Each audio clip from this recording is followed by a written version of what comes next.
up right now, and this is how we do it. And this is how we do it. And this is how we do it. And this is how we do it. And this is how we do it.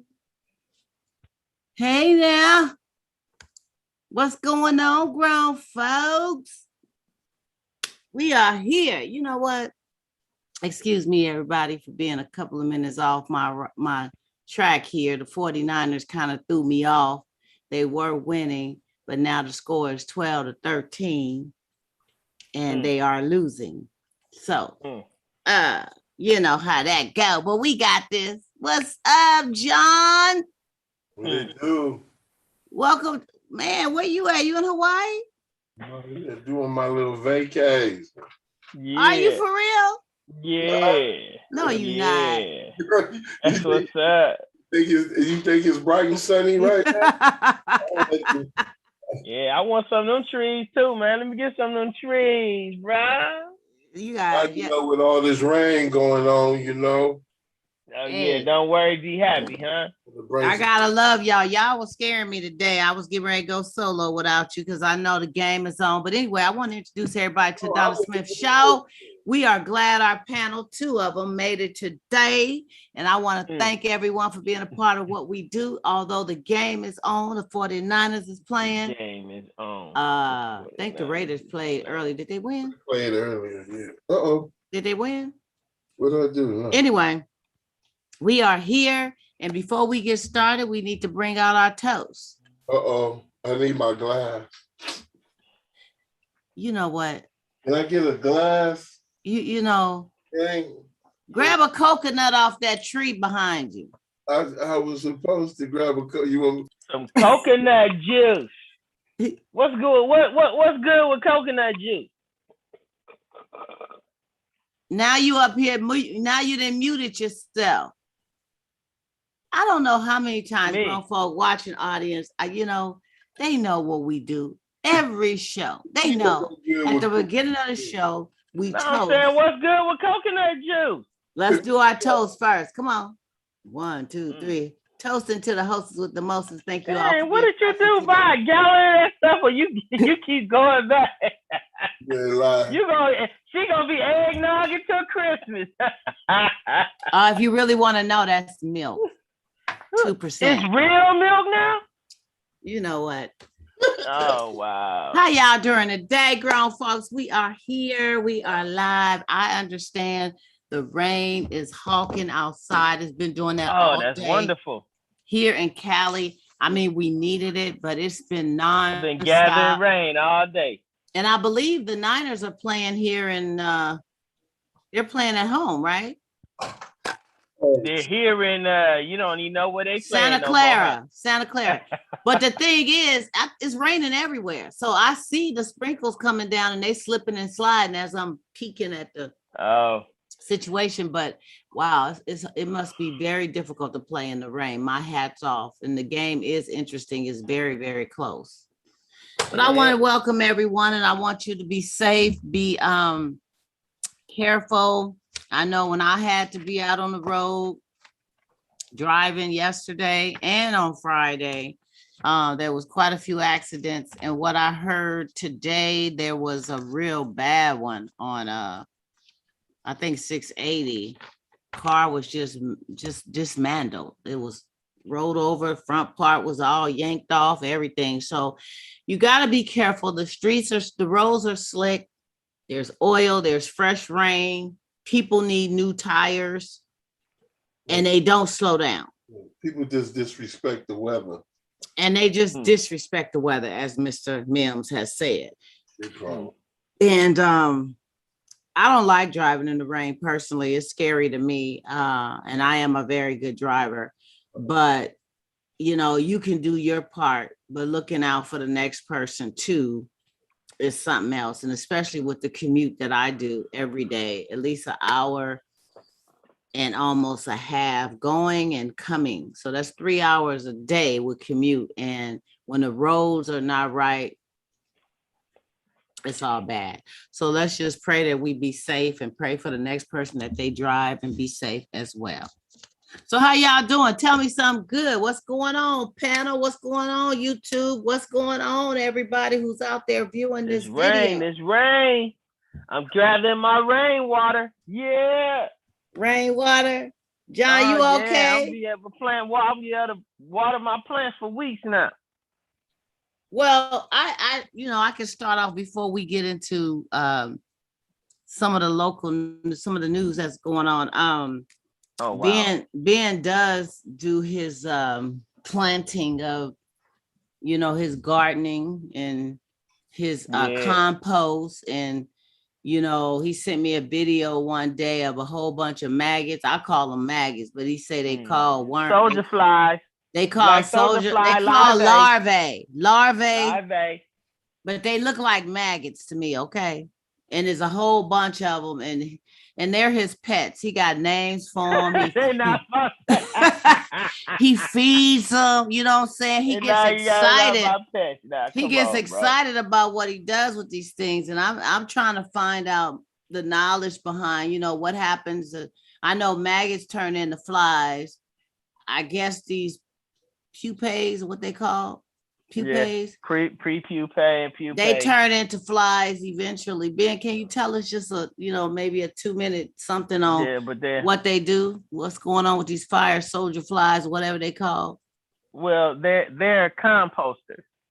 So they're an eco-friendly food source for fish and chickens and pigs and things of that nature. They eat everything. So worms only eat certain things. They eat citrus, they eat onions, they eat meat, they eat almost anything you got in there. And they turn it into fertilizer, and the fertilizer is very strong, so it helps to grow your plants and stuff real fast.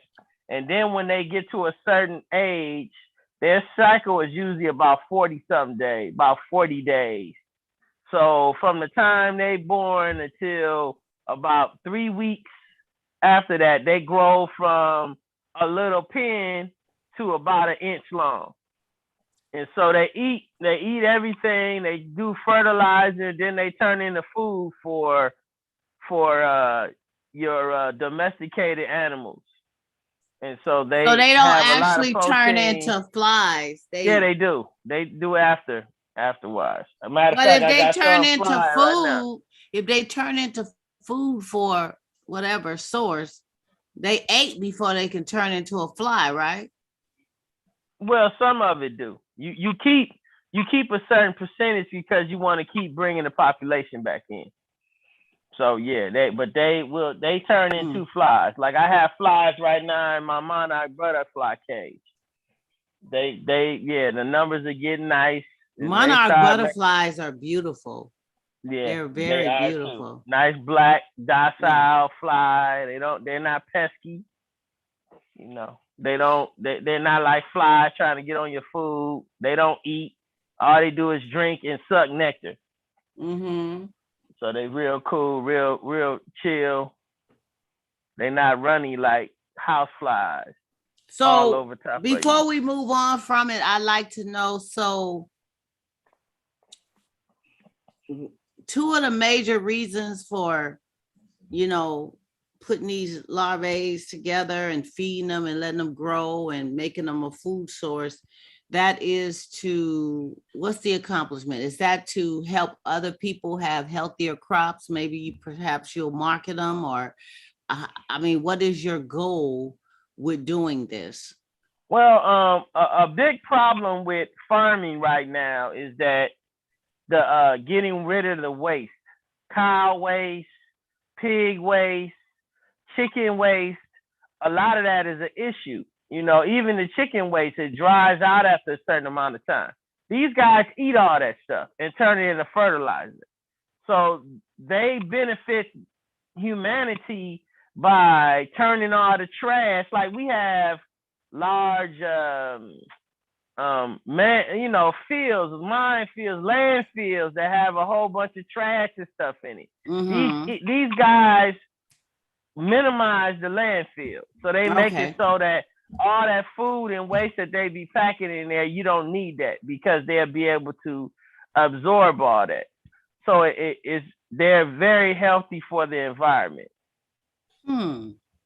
Very interesting. Yeah, I mean, I haven't heard much of that being done in the city life. I know country life, they do stuff of that sort, but here in the Bay, centralized, you just don't hear about that kind of stuff going on. So it's a good thing. It's a good educational level. I'm learning. I know I asked 1,000 questions about it, but it's interesting to me because I don't like buggy, pesty little thingies. So I just want the worms just do something. They just But when I saw them, I'm like, okay, so what is the objective here? Why are we breeding these ugly little things? Because grown folks, they ugly. They're real ugly. Just from little what I things saw. that move around. It's all good. Yeah, they move around. But thanks for sharing that, Ben. And you'd like to see some outcome eventually of what they fertilize. So I'd like to see what is the outcome of what they fertilize. So you can get firsthand with that. I could give you a bag of that good fertilizer and no, that's let you plant something. No, I'm let good. you see for yourself. I'd like to try to plant some greens, but yeah, that's what I mean. But go ahead. I'm good. They make they're about half the time of a regular just in dirt. So if it takes you 2 weeks for your crop to come out, they'll come up in 7 days. So you sprinkle the worms, the larvae in your dirt where you're I get the fertilizer. Their poop is fertilizer. Oh, it's called guano. Yeah. So where do you put the guano, in plastic bags? No, you mix it in with the dirt that you're planting. Oh, okay. So you mix it in with the dirt. It gives it more nutrients and nitrogen and stuff for your plants to grow. Wow, isn't that's something? Okay, moving right along, grown folks. I thought that was interesting, not to be just but I want to be in to share that. Sorry to put you on the spot, Mr. Smith. I just thought maybe ain't no spot. It's all gravy. It will be very good to do that. So I'm gonna turn into a hippie. I'm gonna be a tree hugger in a minute. I'll be hugging trees when I walk by. Oh my God. Yeah, go on over to Berkeley. They got a lot of them over there. Yeah. Tell me what happened. Tell me about it on the Berkeley. You go to the flea market on the weekends. They got stuff going on too. Yeah, so, I go to the Grand Avenue Farmers Market. Oh yeah, Farmers Market too on Grand. Yeah, I saw that not long ago when I was in that way. So I'd like to give condolences to the Colin Powell family for our loss. Wow. He was the first Black Secretary of State. Died at 84 years old. I think he was the first Black Joint Chief of Staff too. Yes, of complications of COVID-19. He also was fully vaccinated, but he had other health issues going on as well, cancer of the plasma cells and Parkinson's disease. So prayers to his family and all. And, like they say with the COVID vaccine, sometimes when you have underlying illnesses as well, I don't know if it attacks it or if it makes it worse or what happens, but I have been hearing that some don't make it and even some who don't have underlying diseases. So we have to take care of ourselves regardless, you guys. Take your medicines, stay healthy, build up your immune system, and things of that nature, and much, much, much, much prayer. And I also was looking into, Ben, we had touched briefly, and John, we had talked briefly about the A1C. And I just out of curiosity, I looked into it a little bit more. And A1C, how do you say it? Glycated hemoglobin. So it measures how much sugar is attached to the blood hemoglobin protein. That's the A1C. Then there's A1C test, that measures your average blood sugar levels over the past 3 months. So you see people coming in, getting the A1C test, and you come in so many months later, and they're looking at the average and everything. But what was interesting is it said what factors can affect the results of the test. So if you have like kidney failure, liver disease, severe anemia, and a less common type of I wrote this very small, of having a hemoglobin, that people of African, Mediterranean, and South Asia descent with a certain blood disorder, you such as sickle cell anemia, and thalassemia, if you guys have heard of that. These type of things can cause you to have the results in your A1C to fluctuate. And also I found interesting is certain medications such as opioids and some HIV meds can alter your testing. Now, I never knew that, because people take Vicodin and stuff like that on a regular for pain and all that, but that can have something to do with the shift of your A1C as well.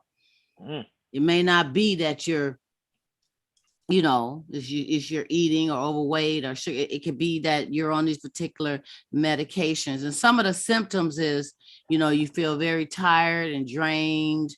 You get thirsty a lot. Your vision becomes a little blurred, and you go to the bathroom a heck of a lot more than you normally do. So those are some of the symptoms of it.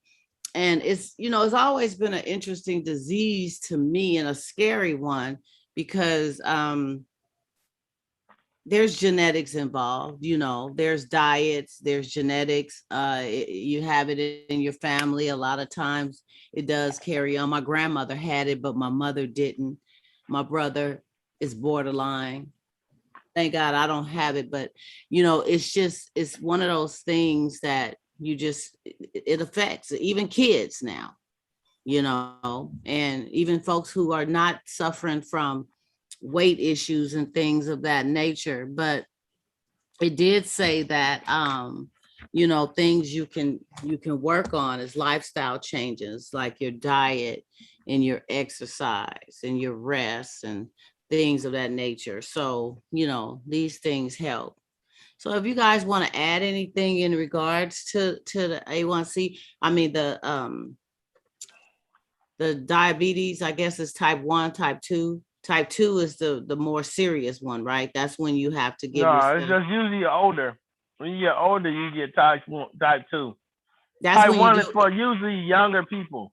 So no, it's about the insulin. It's about the severity of the diabetes, right?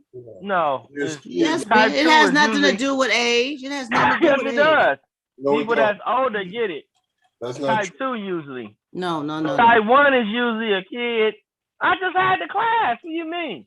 But type 1 is usually somebody in their teens or early ages, on up to like their late 20s or 30s. And type 2 is usually 50 all the way up. And so it's like, we're gonna let John speak, because I beg to differ too, Ben. I don't. okay. It's not about age. It's about the level of type of diabetes that you have in regards to the insulin levels and things of that nature. I know some youngsters that are type 2s, and I know some older people. My brother is older, he's type 1. So it's not all about age all the time. Maybe they said that could be a factor, but it's not the determinant. John, what do you have to say about that? Well, they are young. My niece has type 2, and she was diagnosed when she was 14, I think. And she has, wow. And then I know a lot of the kids that were grade school kids that were type 2. So the type is based off how your sugar and stuff is being done. So when you get to a certain index, they'll consider that pre-diabetes. Yeah. When you're in between another index, then they'll have it as type 2. And then it's also what type of, how is your body releasing insulin? You know, do you have a high, the receptors, high level where the receptors are, you have what they call insulin block or something like that. So it's not an age thing. It's not an age thing. It's not a weight thing, but it all falls into the indexes. It goes into the indexes, and I have here where it says normal is usually between a 5.7%. Pre-diabetes is 5.7 to 6.4%, and diabetes is 6.5 or above. Yeah, but then so then it goes into numbers. A 7 is 154 milligrams or some, a 8 is 183, a 9 is 212, and it goes by these numbers. So if you are pre and your numbers is between the 5.7 and the 6.4%, then I'm assuming, I'm not a doctor, but I'm assuming at that level pre, you probably would be considered a type 1, right? Maybe perhaps you would be taking pills at that point and not actually insulin shots. But when you get to a 6.5 and above, and that's any age, you're going to have to give yourself the shots. And how many shots, right? That's not true. Okay, well, tell type 1 only deals with when your body cannot produce insulin. Type 1 or type 1. Okay. You could be type 2 and go and take your AC1, A1C lab work, and you can go do it twice within 6 months, and your A1C is 6.8 or 7.7. You still would be a type 2 if your body is producing some type of insulin. Type 1 is the one who don't produce the insulin. That's why they have to inject insulin. Okay, so I'm sorry, I had it backwards. The type 1s is the more severe. They're the ones that have to, their body is not working and doing what it's supposed to do as far as the insulin. Not producing insulin. Not producing. So type 2, you're producing, but you're having... A lot of the type 2, with type 2, your receptors are not opening. Your receptors are closed. So when insulin tries to go in, it can't go in. This is where people get, they call insulin overload or insulin, I can't think of the name right now. And so what happens is it doesn't tend to your bloodstream like it should. And this causes the glucose and everything that hang around. And glucose is actually, glucose is like having tiny shreds of glass running through your veins, tearing your veins out, your arteries. So there's the difference right there. It's either you're producing or you're not.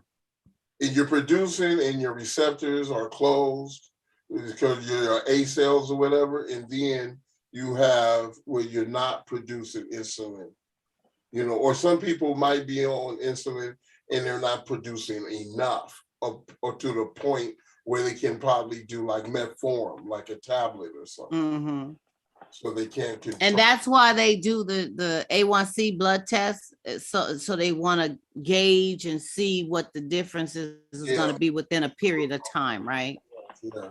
Wow. It's 3 months. Because over time, when they can look at it like that, to see how it's doing, because your body, it takes time. It's going through things because you have all these things that come in carb storage. Yeah. Glucose. It's very serious, and and that's why it's important to educate yourself, not only with what your doctor is saying, but there's classes, there's research, you have to get involved with finding out more about this. I'm not diabetic, but it's a very serious interest to me because it can happen to anyone. And I try to do things to maintain a certain health, focus, but I mean, you got genetics, you got stuff of that nature. So you have to really watch out, and you got to keep yourself proactive in staying active to some degree with doing stuff. Because all kinds of things can set in. I had to get an x-ray on my knee the other day because although I've lost a ton of weight, I'm still having like this knee issue, and there's things like that. So everything's fine, but I, have a little arthritis in the knee, and that comes with, I guess, getting to a season point of life. But I gotta keep these things moving.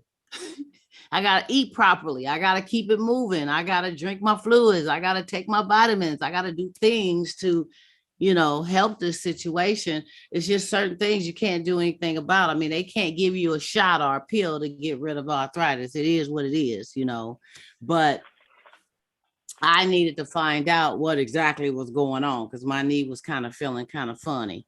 So anyway, but we got to take care of ourselves, y'all. Thank you for the feedback about the A1C and the diabetes. And if anybody else have anything to add, please do. It's a very serious disease, and the more information, the better. But it is, you can function, you can live with it. Some people beat it. Some people beat it with a lifestyle change. They just, they beat it. What do you mean beat it? They get taken off the insulin. They get, some people, when, especially people who's obese, when they lose a certain amount of weight and lifestyle change with exercise, with losing the weight and eating better, they don't have to do the insulin no more at a certain point. Some don't.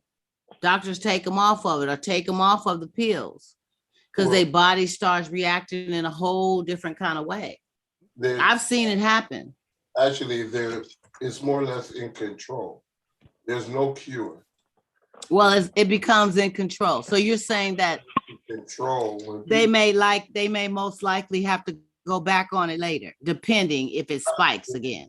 Depends. It can go into remission, and that's based on, like you said, you change your lifestyle, your exercise, or the way you eat, that you're eating and stuff. You can control it that way. Won't allow these other things to affect you, but there's no cure. Like I say, they may get off medication for a moment, or who knows, but they still have to be careful because it's really just like being in remission. It can trigger back if they start, you can wait. Like somebody, like they say, like alcohol. If you're an excessive drinker, alcohol turns to sugar. So if you one that just starts back doing this excessive drinking and you're battling with the diabetes, that in itself can trigger you to start having problems again, correct? Yeah, well, and they talk about, I mean, you can go deep into that because sometimes when you're trying to control your sugar, they say it's best to take shots of hard liquor because of the process that it goes through. But when you're drinking like mixed drinks and things like that, there's a lot of sugar and other things. And so just go on and guggle up. Just get a Hennessy straight. Just go get you some Ciroc. Just do your thing. Don't even play with it. Put all that stuff in. Hangover is, that it's a sugar. So the sugar builds up, and then when the sugar drops after drinking, when the sugar drops so hard, that's how you get the headache. And you have this hangover. Okay. Wow. Interesting. Good stuff. Benjamin, we need you to sit down somewhere because you're moving too much. What's going on over there? Really? Yes. Okay. Now, I just want to recap briefly. You guys, last week we touched on the friends of the opposite sex. You know what I'm saying? Is friends of the opposite sex okay? If it's somebody that you hit it years ago, And all of a sudden, you guys became these best friends. We're not going to be alone on this because we did talk about it, but I just want to recap because it was really interesting. You know, and I had a conversation. I think I did a video this week where I kind of touched on something like that too. Somebody was talking to me about that, and they was just really adamant about the fact that they said they have a lady friend now that is really tripping on a lady friend that they have from back when, that they are truly just great friends with. And this friend of his has been his friend for 20 plus years. And he's not going to give up that friendship. But this new relationship is, she's having a problem with that because he used to sleep with this woman, and they, you know, so she said if they hadn't slept together, it would be something totally different. I mean, what do you guys think? I mean, you know, we touched on it briefly last week. John was saying that, you know, I don't know, John, you was saying that it's okay, right? It should be no problems if it's a respect and communication, right? First starts with the person's insecurities. And I mean, if you trust a person to a certain level, that shouldn't bother you. And then some people, we have to understand, some people have had relation with one another, but sometimes two people ain't meant to be together. You know, and not go. And just that, and just like that, right? Just like that, and it's nothing else down the line. You know, there's no what we had. You know what I mean? There's no what we had. We're just moved forward in life, and we're cool. We're just friends. You don't know how that relationship started. You know, this relationship, or how it continued. They could have been friends, and they came to a point to where doing this thing just don't work for us, you know. But this other thing works for us. Just being friends. We got love and respect for each other on this level, but being together.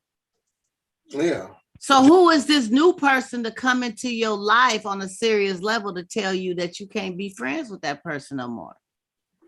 Somebody that want to control your situation. And if you let him do it, that's what's going to happen. And if he stands to his gun, it's going to be a conflict, you know, because a lot of women, they want the extra security of no other woman is above me. When I say I want people to be able to be gone, you should be able to do that. And he's like, no, I'm not going to do that. So he going if he continues to deal with this woman, he gonna continue to have that problem. But that happens with both men and women. So I don't want to say is gender related, because there's some men who feel as well. I don't want you associating with this guy that you once had relations with. Just because you say you guys are friends. Like I said, we don't know. They probably, you know, down the line don't have nothing. Can't even get nothing going. But one good point that you said was, one, a person do want control. Sometimes somebody does want control. But then a lot of times it's that person's personal insecurities. Yeah. I mean, exactly, being insecure, personal insecurities. Because then you wonder, what if they come across a person they knew and they was cool with?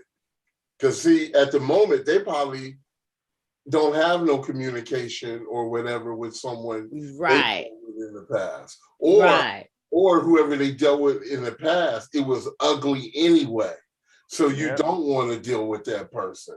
But you come across a person and then all of a sudden, that's just Bob, you know, and you know we was cool. Now you know, or that was the dynamics change because Bob, it changes. Lulu was cool, you know, and she, you know, she was a cool friend, and you know, so it changes. But the whole thing is, if your relationship is built around holes in your trust, that's gonna be a problem. Yeah, you can't have holes in your trust. It's only two things: you either trust or you don't. And can't have holes in the trust, huh? That's a good one. Holes, no holes, no trust. You know, He ain't said nothing about hoes, but He said hoes in the trust. he ain't. And I He just going. said you can't have no hoes in your trust neither. That's You all. said hoes. He said hoes. But You said anyway, hoes, John, I said hoes. I appreciate your You can't feedback trust on this nobody. particular You topic. got hoes. I had to revisit it because it's so interesting. And I think that a lot of people do have issues with the opposite sex friends once they get involved with somebody serious moving forward. It makes you feel uncomfortable having the friend, but it makes your partner feel uncomfortable too. And I just think it's to the degree of communication and trust and security.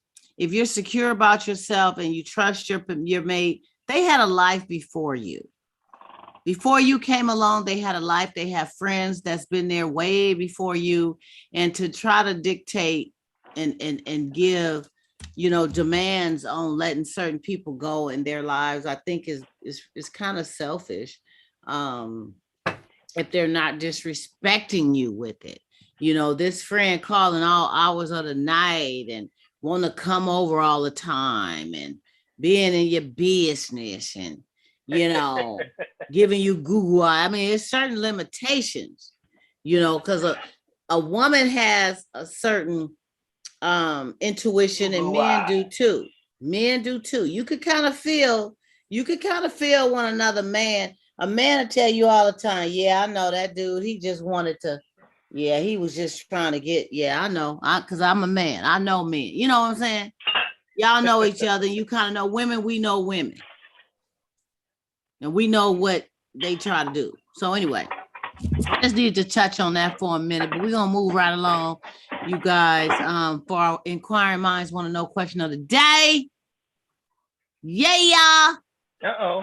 That's one of y'all out there. One of my viewing audience that had a situation and wanted me to bring it to the show, but you didn't want nobody to know that it was you. And you know what? Your host is with most going to keep it zip, but I'm going to bring it to the surface, okay?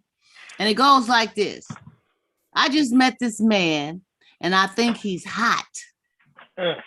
We went out 2 times already and had a blast.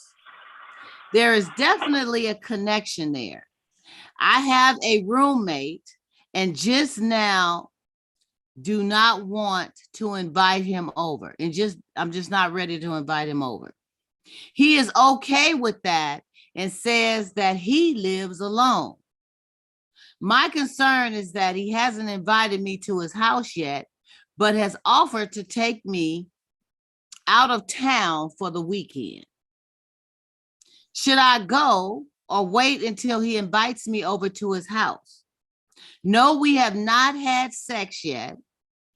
My ex didn't invite me over to his house for 6 months, and come to find out he was still married and hitting that other person sometimes. I am not barking up that tree again. What should I do, grown folks?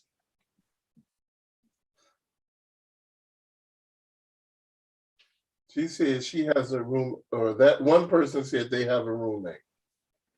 And she said she has a roommate. And she don't want to invite the guy over because she wants to respect the roommate situation right now. And he's okay with that. So he says, well, I have my own place, so that ain't no trip. But he still hasn't invited her over to his place.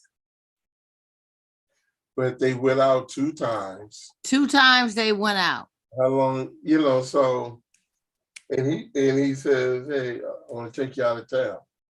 I don't think that's an avoidance of him inviting her to his house. They just met. It seemed like they just started kicking it off. And he's trying to say, hey, let me take you out of town. Like that last one, let me take you out of town, but you need to bring a little money. You need to bring some cha-ching, ching. Okay. But he had to pay for everything. See, so that's a combination story right there. So she wants to know, should she go or should she wait until he invites her over? Because she has baggage. She has baggage from the past, from her ex, stringing her on like that, right? Tell me. Say, hey, you know, you haven't invited me to your house. Is there a reason why? And let him give her an answer. You know, I mean, you can't sit up there. For one, to be honest, the only thing that can be said to really answer this letter or question is you need to talk to him. Because you can't tell nobody, if you ain't talk to him, you can't ask anybody, what should you do? Like, should you go with him? It's about the communication for this person who's inquiring about this. You have got to talk. Mr. Smith, are you attending to the compost? Are you there? Hello? You playing with the cactus over there. Oh, you want me to? You want me to comment? I mean, hello. We are live doing a show. I think I'd like to hear your input. No. You don't even know the question, do you? Yeah, I do. I knew the question, but what would you tell this lovely soul? They say, I don't know. Women act different than men. No, they with that say kind it's of been situation. 6 months. He has not invited me over to his house. But you got it out of No, town. I'm sorry. Her ex hadn't invited her to his house for 6 months. And she ended up finding out that he was still legally married and hitting the woman sometime. So she doesn't want to get strung on by this dude that just ain't invited her over, but he wants to take her out of town. Hey, some dudes invite you to the house anyway. Some folks, let me put it that way. Some folks invite you to the house, they married or not, or they with somebody or not. What's that girl? Wow. That song? What's that song? Oh, it's my favorite song. One of my favorite songs. Oh my God. Well, when you think of it, let us in know. the next room? No. Oh my God. You better call Tyrone. No. He talking about I ain't gonna listen to them lies no more. Oh my God, that's my bump song. Well, when you bump it up, when you figure it out, tell us what it is. There's a line where she say, and you had the nerve to bring her into my bed. What did you do? Fall and bump your head or something like that? Brought her to the house, my head, brought her to my bed, messing up my sheets. Messing up my head. I don't know, John. I heard it all before. Yeah, I heard it all before. Yeah, I know what you're talking about. Yeah, I know what you're talking about, but I forget who that is. There's a line in there where the person brought the other person to the house that he was in with another woman. Seems you barely meet the sun. Yeah, so hey. It's not necessarily that he's married or anything. They just need to find. She's thinking because, you know, when you don't get rid of your baggage and you got past issues, the first thing she's thinking is he's trying to play me. Something must be going on. And it probably ain't that. He just probably thought about doing something really romantic and really cool for her. And maybe he's not ready for whatever reason. Some people are not gung-ho quickly about having you at their house until they really know, they really know that we doing this thing. And maybe he wants to take her out of town first to see how that really gets down, I just want to take out of town, but the problem is he needs to talk to him. Why? And say, hey, I would like to at least come to your house before we go out of town. Yeah. Simple, kind conversation. Share my experience before has been this, and I have some concerns. But one thing about it is she can't put a period on that. And anybody should not put a period on whatever negative experiences right in their past, because then what they're doing, they're allowing that negative experience or events to dictate how they operate in the present. Absolutely. Going into the future. So, if she just had some concerns, but she should have the conversation, because there's really no answer you can get on what should she do. Should she go out? I think the best thing for us to tell our our inquiring minds want to know person is that communication first. Let them know how you feel, where you come from, why you feeling this way. And, maybe they can come up with a different kind of way to do it. Maybe he will invite her to the house first, or maybe she will feel more comfortable just going out of town. And he may share with her. I don't get down so quickly because maybe he had a situation. Maybe he had a stalker after he let somebody come over too quick. I mean, he could be taking cautious too, because stalkers is real. That's for another show. Yeah, but that's for another show. But they stalkers are real. They hide in bushes and everything else. They real. They be sitting out in the car watching your comings and goings. Yeah.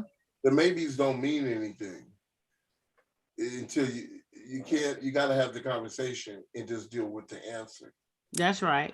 And that's that. Just leave it at that. Chop, point blank. Maybe this or maybe okay. That. Yeah. Well, let's move on to our questions of the evening.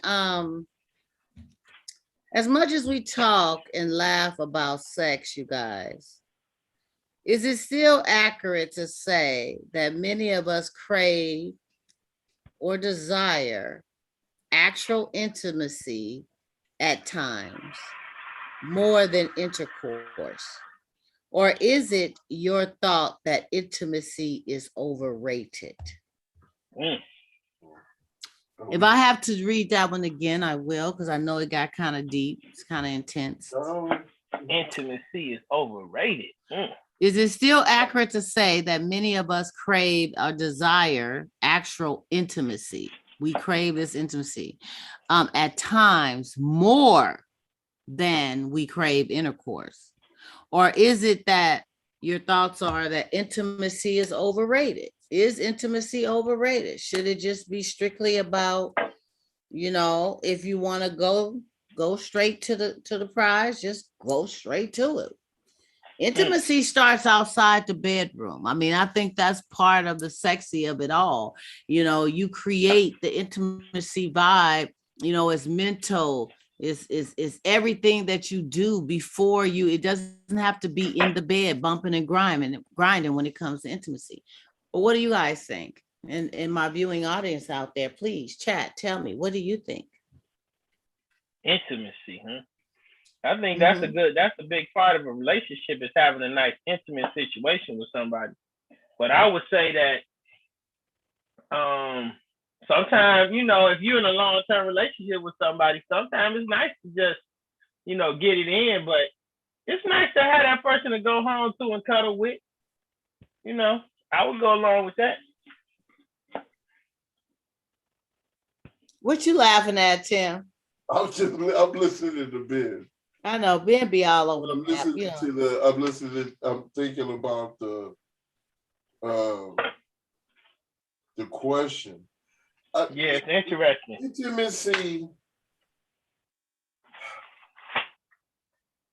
You hit on one thing when you mentioned about the mental aspect of it and the emotional or what have you. Yes, absolutely. Intimacy, we have to be careful. Intimacy doesn't deal with me touching you. You're right. I'm not saying it doesn't, but it doesn't have to be that for it to be intimate. Right. Intimacy deals with when you have like this close or warm connection with someone, you have this understanding between each other, and there's things that you do because of your closeness or the connection that you have that creates intimacy. Exactly. So if we say intimacy, so let me go a little to the Bible, and we talk about having an intimate relationship with Christ, right? It's not what it's saying is this close connection. It's this connection or this friendship that's very warming and inviting and caring and loving for each other. When we go into, when you then go into the sex part, like you said, is it overrated? Some people desire intimacy over intercourse or what have you. Now we're talking about the physical part of intimacy, you know, and it probably built up because of the mental and the emotional. But I'm gonna speak for myself. I'm gonna be transparent. Bring it, bring it. How you doing, Cheron? Thanks for stopping by.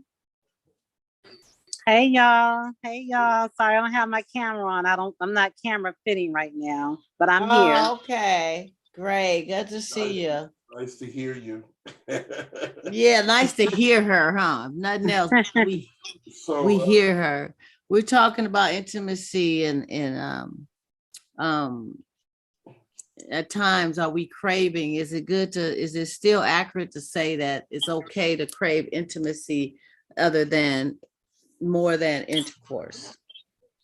And I think people get it mixed. People get it, you know, intimacy starts outside the bedroom. It doesn't necessarily have to be sexual. Absolutely. You know, it doesn't even have to lead to sex. And when we have to understand again what it means to have this closeness with someone. So I can say, I got 8 siblings, but one of my siblings, we have this real intimate relationship, meaning we're very close with one another. We have this warm, inviting, or I want to say inviting relationship to one.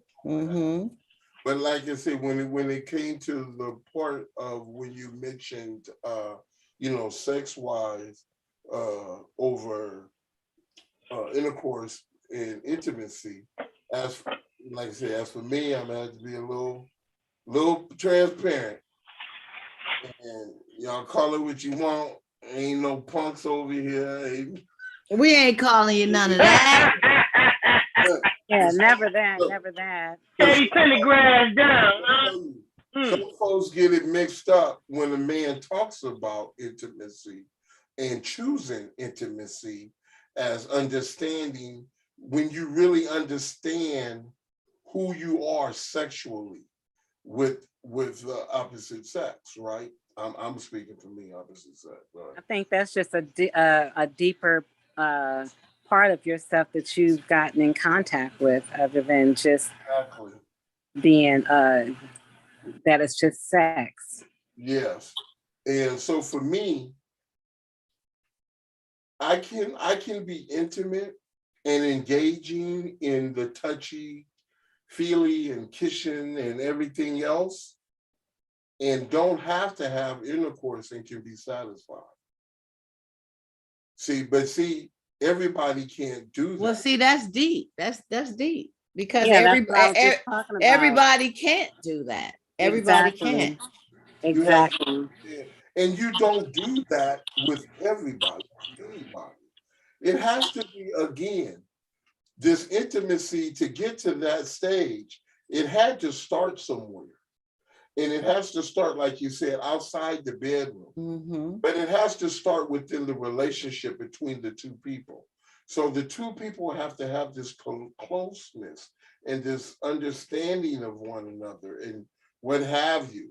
When it comes to that, they have this intimate relationship based on their connection, right? So when you have that type of connection, sometimes it's not looking at the person's body or how attractive they are, but sometimes you just hear the way they speak, or it's their intelligence or their compassion or certain things about them that turns you on. Now it brings you, now that leads you to the physical. See, I don't want to be physical because I think you sexy. I want to be physical because, baby, because I'm into you, because I'm feeling you, because I'm connected to you. Because I'm attracted to your mind. I'm Your loving mind. your mind. Thank you, Cheron. I'm loving your mind. You know, and this is when we have to understand about making love mentally. If you do not know how to make love mentally, or you don't know, or emotionally, everything else is just hitting it. Yeah, I don't want to use no other words. You're hitting it is okay. We get you. Fucking fudging. But you know, so and when you have that with someone, you go into a place that you never think you would go in. And then you come to a better understanding, or you start to grow more in your understanding about yourself. You know, so yeah, Ben, I see you over there cheese. No, but I mean, I feel that. I think you putting that root down, bro. You putting that root down. I like that. And I don't. That's why we say intimacy is not overrated. It's not overrated. It's very, very important to have that like Cheron said, that mental connection, that heartfelt connection, that spiritual connection. You got to have all those key factors before the sexual thing even comes into place, or even it's going to carry any kind of weight, because all that other stuff missing is nothing but fudging. Like John said, you're just fudging. Some people misrepresent what intimacy is, or they dismiss it from the relationship because they don't know what it is. And when you some people don't know how to be intimate. Yeah. All they want to do is just hit it. And that's all they know how to do is just hit it. They don't even know the beginning of being intimate with their partner. That next level, huh? That's that next level. You know, we talked about, there was a question about making love, fudging, or whatever else you want to call it. And was there a difference? And there is a difference. Yeah. There is a difference. And until you know, I think what happened is because over time, and you know, so we had this group of men and women that were raising their families and teaching their families. They had intimate relationship with their children, and that's because they had intimate relationships with a relationship with each other. So these children grew and knew how to have this type of relationship. So what happened is we started having absentees of parents, either be it the man or the woman. We, you know, grandma's raising the kids or auntie raising the kids or whatever. And we, you know, and then just all these other things started going away, you know, from the family, you know, from what the family has been known to do. These things have been going away. So you have this absent understanding. Yes. Or we can say ignorance, because if you don't know, you know, of with intimacy, and this is with, because just like chivalry, a lot of men, and I'd be so surprised. I watched the guy. A lot of men don't know what that is. I watched the guy open up the door and walk right in. Walk right in. I watch him go, and it's these other women who are standing there to go in. It's like this. My woman, oh no, you not gonna be in my car. I don't care if we in your car. And I had to come to the driver's side. But don't you touch the door. Yeah. So I'm gonna make that clear. Don't you touch my door. I'm, you know, because this is what, and it's not that it's like, oh, let me show you this. These are things that should come natural based on, here we go again, you understand who you are, intimate, this closeness, and recognizing who the other person is. When I recognize who the other person is, I treat them with respect. I treat them with a certain level of dignity. I have a certain level of, I'm sorry to get these words right now, but if you just fudging, you're not gonna treat them at the same way, right? now you know the problem is some people can treat you nice as I don't know what, and just fudging. Yeah, I was Just going to fudging. disagree with that because you got a whole bunch of men out there that will be a gentleman to the T until they get it. And then after they get it, After it's they like, get okay. it, then what? They don't want to treat you good no more. So that wasn't an intimate thing then, huh? And you got Yeah, it was intimate until after they got it. Then it was like, okay, thank you, bye. yeah. So you really have to be really, you know. Unfortunately, we don't have no meter or no radar to be able to, you know, keep track of these things. Yes. But it's really sad that we're at a time where people believe intimacy is overrated and chivalry. I'm throwing the chivalry in myself that doesn't exist anymore. Yeah, that's where that word simping come from, right? Now everybody is simp now. Are you simping with your woman? Simping. You simping. Chivalry. I think is it chivalry or chivalry, but chivalry. It's chivalry. Chivalry, chivalry, whatever you want. We you know, that's not dead. I do believe, like John said, there is some men who that is still wide awake. But I look at, it seems like the generation moving forward, you know, they don't have that. I don't know if it's because they're missing it from their upbringing because daddies wasn't around or what. But they don't have it like our old school type of men, you know, do. And I don't know why that's absent, but it's a difference. You can see how these young men treat their girls when they go out, when they're out, when you see them on the buses, when you see them on dates, when you see them in the clubs, at the restaurant. It's a total different thing. They walk before them. They jump in the car. They let their girls pump the gas. That goes back to the way they treat their mother too. Exactly. And I was always told, if a man treats his mom bad, you can believe he's gonna treat you badder. But you know what though? It's not. I mean, I know we talk about the things we see today, but unfortunately, I see guys who are older than me who do not open doors, who do not get the umbrella. It's raining. Who won't get the umbrella? Who do not walk on walk her on the inside of the street, and he walks on the outside of the street. I mean, a bus can hit her and splash some mud on her dress, and he all cool. You know, go somewhere and won't fix a chair for her. But why do you think that is, John? Why do you think that is with the older dudes? I mean, we're getting off track a little bit with the question, but it's interesting. Why do you think it's just missing, or they just got this wall up with, man, I'm not gonna do all that. I can't give you an answer for that. You know, it's just, to me, it's just hard to see things, you know, men that don't put that type of effort in when it comes to women or what have you. You know, let me get that for you. Or sometimes I ain't even gotta say, let me get it. I just make it happen. You know what I mean?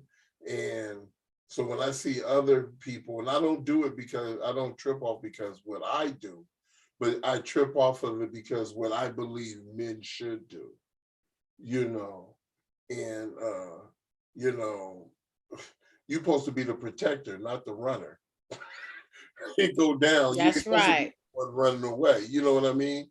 So it's just so many things ways we can look at that, but I don't know what is the answer for that. I don't know what is happening. And then now, in all fairness, have women allowed men to do these, to not treat them a lot of the women of some of, well, I'm gonna say a lot, but some of the women of today, they kind of are just taking it as it is. You know, there's issues, there's self-esteem issues, there's, You know, Definitely. they come from things that have them in this box of it's okay to be treated only this way. And the men are running with it. You know what I'm saying? I can get away with it. I could treat her like that. Only thing she wants is some time and a little bit of this, you know, this stiffness, and that's it. And all that other stuff they just don't do. It's like, why waste my time doing all that? Especially if they know that they're not looking at you as wifey, or nowadays they're not even looking at you as a relationship. Huh? Wifey. They're not even looking at you as a wifey focus. Wifey don't have no. Remember we talked about that. What? Wifey ain't wife. What is it? Wifey don't have what wife has. I'm saying if a man in the beginning of deciding if he's going to treat you a certain way, if he's not looking at you as wifey material or even a relationship status, he's not going to put forth a lot of that. The generations now, they're not going to do all the extra because they're not seeing you as extra. They're seeing you as a space saver, in the moment, something that they're doing right now. But that's the problem.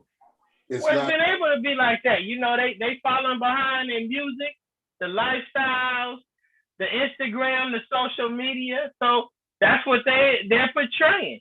You know, even the kids are following that. So you can't, you know, the relationships are being defined. You know, you 20-some years old, you're not in the practice of trying to keep somebody cool. You're in the practice of getting what you need, giving them what they need, and keeping it moving. And that's what the problem is, because that's what a lot of people are doing now. Not just men, but some of these young girls too. They just want what they want, and they don't care about anything else. They don't care. And a lot of them don't care about themselves. And it starts from within. You have to care and love yourself. You have to love yourself. That's a woman or a man. You have to love yourself. Yep. You know, it's not an age thing, and it's not extra. It should be a lifestyle. See, it's not, if me opening the door is not extra, that's my lifestyle. Right. I think that's taught. That has to be taught from a child. Like, as far as men are concerned, some men don't know to do that because that's not something that they were taught to do unless they learn it when they get older from somebody else, like talking to an older man when they get older. A mentor, an older man or something. And that's correct. Some men have had absent fathers or no father figures. They don't know, some don't even know how to tie a tie, let alone to treat a woman in a certain way. Yeah, and it's especially if they've never seen a man really treat their mom in a certain way. But it's sad when you have older men who don't do it. So we can't just say, you know, older men to talk to, but a man who has them type of values, you know, you have to be able to speak to someone who, but it's when you become knowledge of something, yes, you have a choice then to learn to do something about that. It's when you don't make the choice to do it, the decision, and you made the decision, well, I'm not gonna, I hear this is the way you're supposed to treat women. And if I'm not gonna learn and go about it, I didn't see my daddy do it, or I didn't see my grandfather, but once I became knowledgeable of, oh, there's a way that you're supposed to treat women, then it's up to me to make the decision to learn what that is. So if you Google shrubbery, what would be in there? If you Google that, will it even be a response for that now? Well, I don't know about that, but like I said, to talk to I think so. Let me see. Another man with values. And it could be a young man some young men have values, you know, I think a lot of that stuff is taught and trained, man. Men who do it, and there's some older men who don't. Like I say, when I look at guys who are older, you know, in their late 50s and 60s, and I look at these guys and they don't carry, you know, I watch them beat the, you know, they get out the car, They off walking and the woman ain't even got out the car yet. And they all going about doing whatever they doing. Or sitting in sitting in the passenger seat while the woman trying to get out and pump the gas, or doing these type of things. So I just think when you become knowledgeable, it's your responsibility. You make the decision, rather. I have a question. Yes, ma'am. This is to the men. When and where does vulnerability start with a man? Vulnerability? Yes. We're finding the proper woman. No. You can't be vulnerable with everybody. Well, so when she say, when does it start? When you find the proper woman to be vulnerable with. So it's all about finding the right woman to be vulnerable with? It's all about finding the right relationship. You can't be vulnerable with everybody. So if you don't find the right relationship, you might never be vulnerable until years later or until you lose. A lot of guys, like they say statistically wise, a lot of guys in their first relationships, they're horrible. Then when they get into their first wedding, and then when they get into, like, they've got divorced, they've lost their kids and all, they get into the next marriage, they're special. They know how to treat their woman better. They're more respectful. They're able to be vulnerable with their woman because it's a different situation. So you're saying vulnerability in a man comes from a relationship or the woman? It doesn't come from his own personal life, you know what I'm saying? You know what I'm trying to say? You may be vulnerable with your kids and stuff like that. Is it experience? But with a woman? Is it experience? I don't think until you find the right woman, I don't think you won't have that vulnerability. It's just not gonna happen.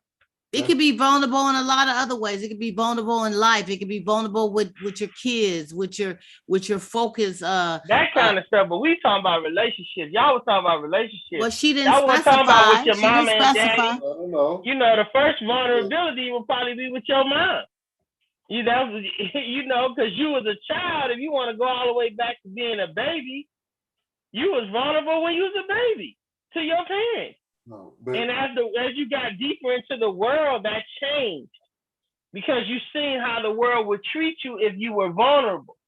And some people never get back to that point in their lifetime. Okay, I just wonder because a lot of men, they feel like, and I think that this is a thing that's taught also, and maybe I could be wrong, from older men who came from that mentality. You never cry, men never cry. You never let someone see you cry. You never let down your guard. You always have to have this this masculine macho man type complex and not show any type of weakness around any woman. Yeah. And it's really sad because that wall has caused a lot of relationships to fail. Yeah. We did this men's group, and that was one of the things we hit on, Cheron, was about what makes a man a man. And we had all these myths, like you said, man is not supposed to cry.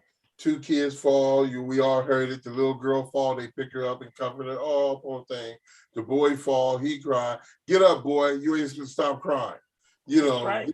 This is all the myths. Men have emotions, the same emotions as the women. We have the same emotions. We hurt.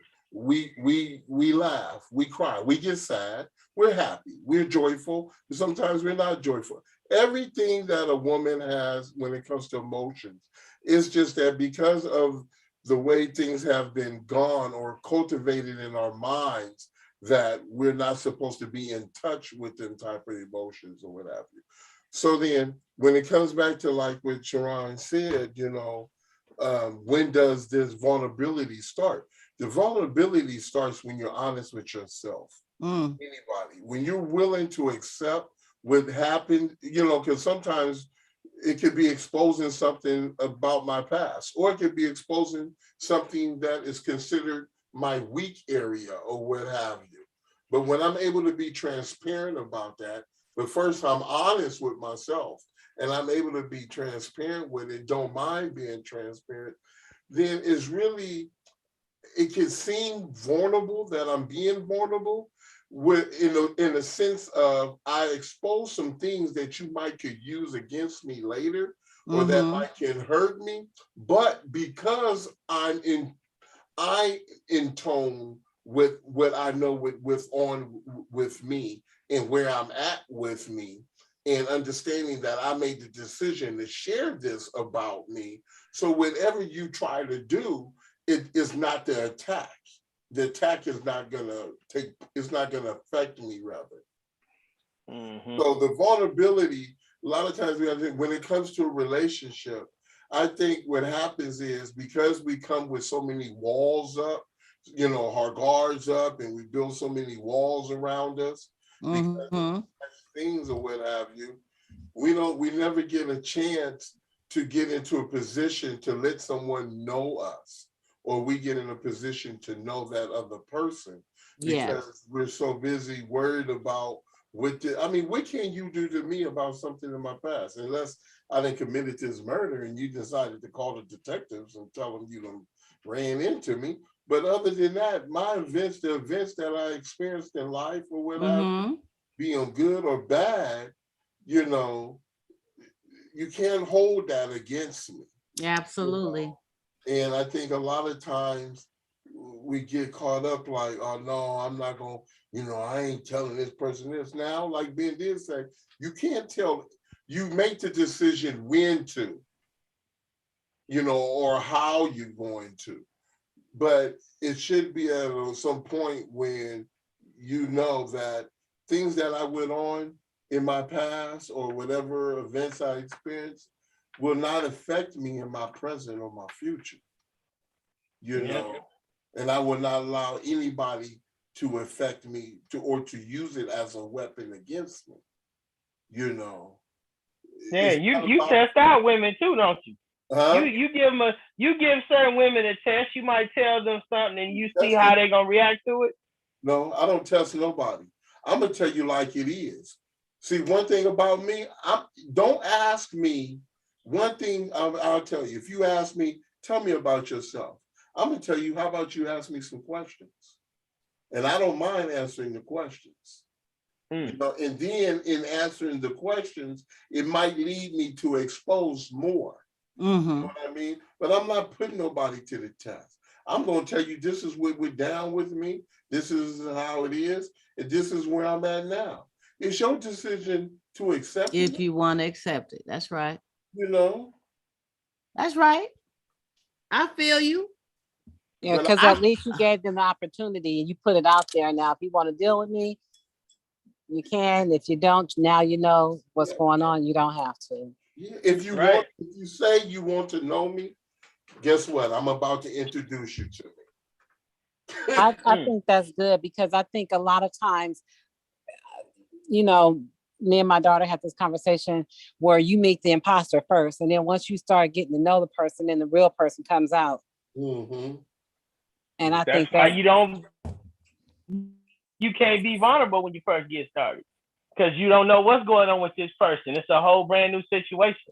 Now, like I said, vulnerability in the beginning, but in relationships, that's not something as a man. Now, as a woman, you might start out with that, but as a man, you're gonna go a long period of time before it might be a release over time before you just put it out there because you don't want that backlash. You don't want somebody coming back later and saying a whole bunch of stuff, and you like, oh, this person wasn't as mature as I thought they were. They using everything that I told them from my life as a weapon. But what if both people did that? What if both people showed their inability to be vulnerable in the beginning of a relationship, and then you have two people that are not being real with each other because they're both too afraid to be hurt? Thank you. Well, it's not about being afraid to be hurt, because I'm like this. Day one, I'm liable to tell you something that you be like, whoa, or whatever, because I don't. About you? from day one about you. I don't have a If they ask, like if they hit you up and say, have you ever slept with a man before? I'm gonna give you my answer. Yeah, you know, like wow. What he's saying is he's gonna be honest about it. He's not gonna fabricate it. He's not gonna mislead her. You as a kid, have you ever been raped and you was a rape victim? Would you tell them that? I'm gonna give you my answer. Because the simple fact is, in the beginning, I don't have no, but see, this goes back to knowing and secure on who I am. And with my transparency, you cannot use my transparencies to hurt me. You can't hurt me with something I already know. You see what I'm saying? You can't hurt me and say, oh, you was raped by another man. And I already know this. And I accepted this in my life. And I moved, and I have not allowed it to dictate on how I operate in my life. Matter of fact, I look back on it and I said, oh, I went through this. I'm going to use that as a springboard to help me become stronger. I'm going to learn my lessons from this. Matter of fact, I may participate in some type of community function that helps young men who've been molested. Yep. You know what I'm saying? So let me ask you this, John. Is this with every, is this vulnerability, do you, or this your transparency, is this something that, excuse me, that you would say to just someone that you're just dating or someone that you decide that you're gonna pursue?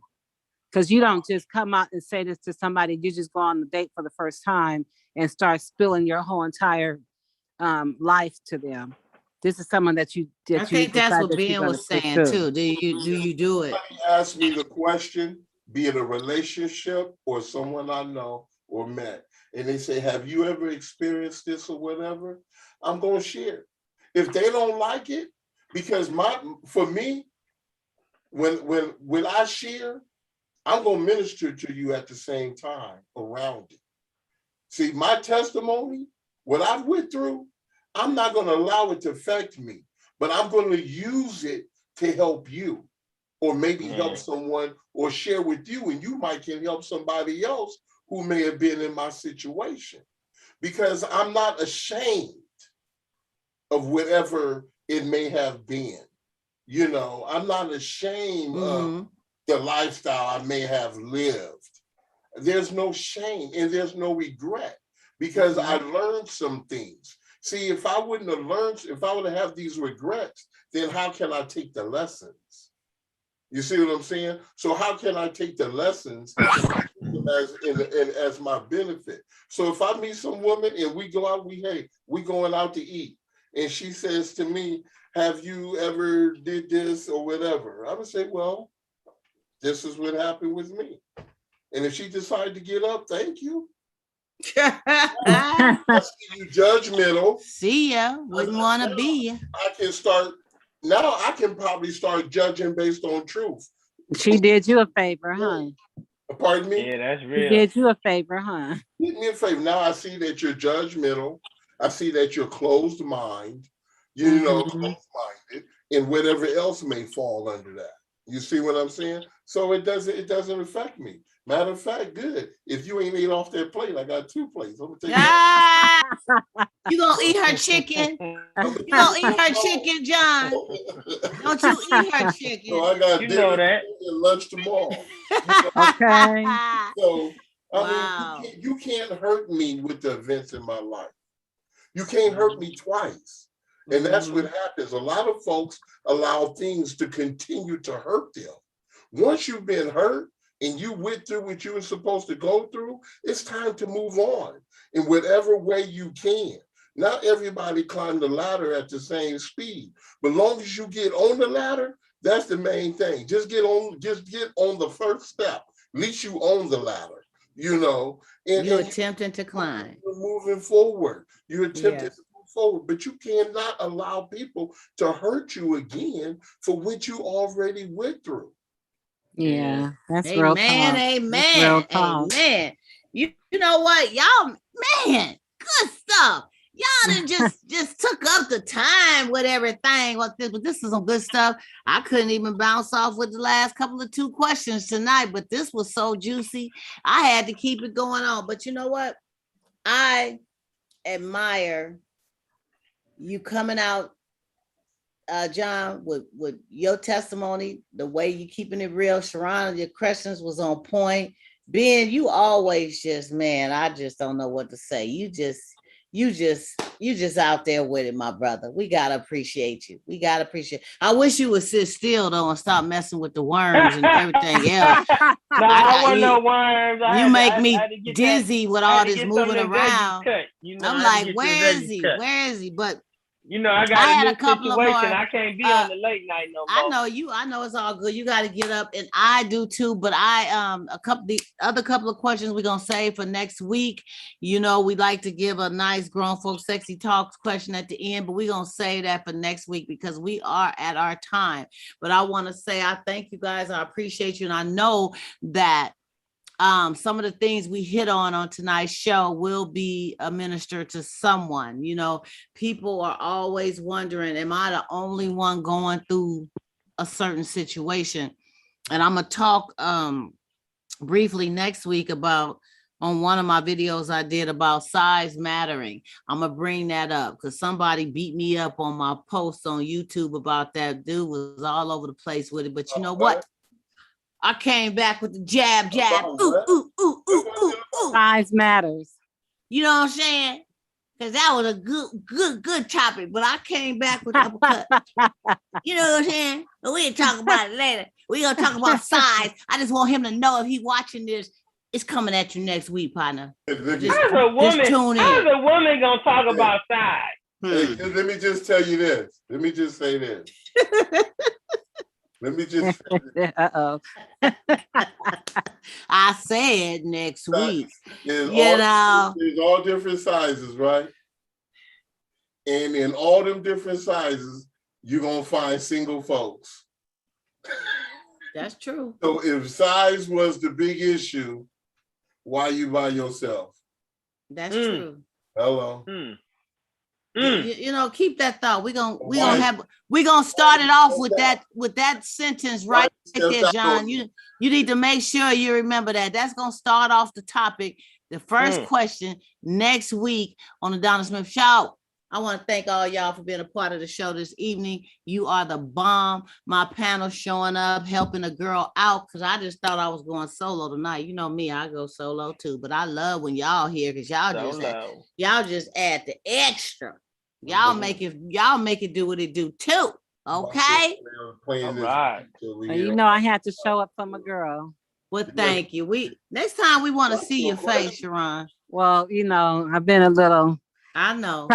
Traveling and everything, just got to get myself back together again. I understand, but I thank you for chiming in for the last little 30 minutes or so. And I thank all you guys. And I want to, you out there on YouTube that is live, I hope you gave me some chat questions. I'm going to get back with you. Thank you for chiming in. This is your hostess with the mostest, Donna Smith. And we do this every Sunday, Grown Folk Talk. And as you see, we have a good time. We talk about a host of things, and we